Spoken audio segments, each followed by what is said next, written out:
Hello, Kaiju fans. My name is Kaiju Cinema, and welcome to Godzilla Theory.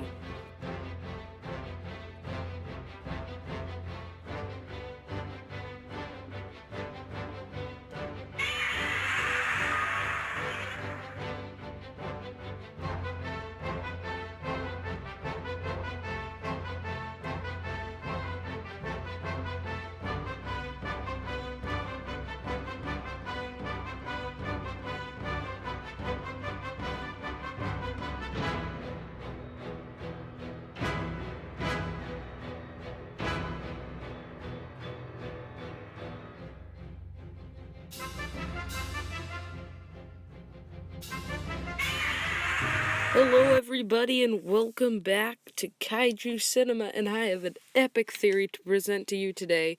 I'm starting this series, maybe not series, but I really wanted to share this amazing theory that I came up with, and I'm really excited to share with you guys. So without further ado, basically the title says it all. Godzilla's thoughts are portrayed through the music. And believe me, I know you think this is absurd, and I used to too. It just came up as an idea in my head, and I shut it down immediately. But then I got a little curious. So, because I remembered that in the film, they actually briefly mentioned that Godzilla in this film was actually hyper intelligent when they thought for the longest time that he was dumb and it just moved everywhere. So Godzilla's hyper intelligent. So that clears up, that makes a lot of room for possibility here. So let's actually go through the lyrics of Who Will Know and Persecution of the Masses. Actually, just a little bit of Persecution of the Masses, because I'm mainly talking about Who Will Know, because it's the greatest evidence for this theory. So I highly recommend you listen to Persecution of the Masses and Who Will Know, or Who Will Know Tragedy with lyrics. So, yeah, go do that, quick.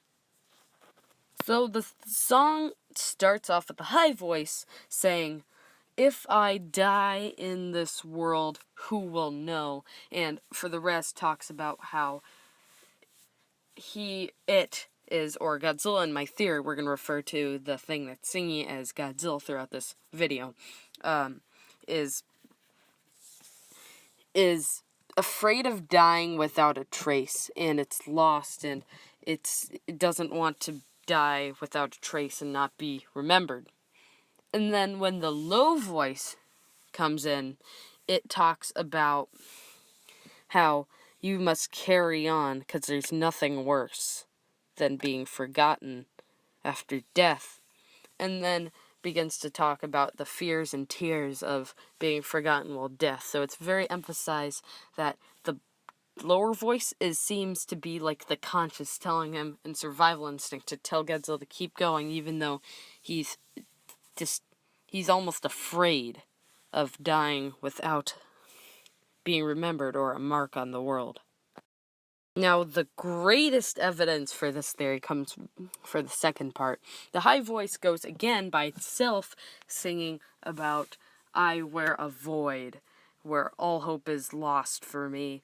I'm suffering. Everything just looks like a downward slope," which very much emphasizes how Godzilla is an abomination. He shouldn't exist. And remember, throughout the film, he is always having problems managing his radiation levels.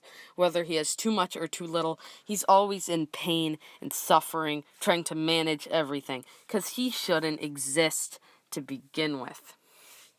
Then the low voice comes in saying that as long as there is a breath comes out of my mouth, which is his conscience saying, keep going. You gotta keep working through this. You have to leave your mark on the world. And that's what he does throughout the film. He just is an unstoppable force, and he leaves his mark on the world.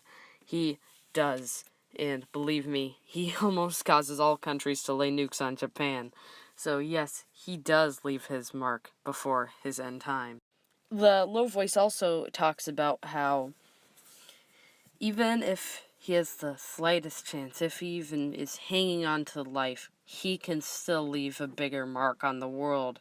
And that's really awesome. And one of the things that really made me think about whether or not this is Godzilla talking may not be the best evidence, but it makes sense. At the end, the last lyric is, "To seize the darkness, killing me." And remember, this new Godzilla glows. He glows a lot, and his beams light up the place. Remember how the scenes with like the fire and radiation everywhere? He lit it up. So he's stopping the darkness, and he's annihilating the darkness. Basically, it's just like he's leaving his mark, which darkness, I think, in this song resembles a lack of a mark. And then that's killing him because he wants to leave a mark on the world, so that's what he does.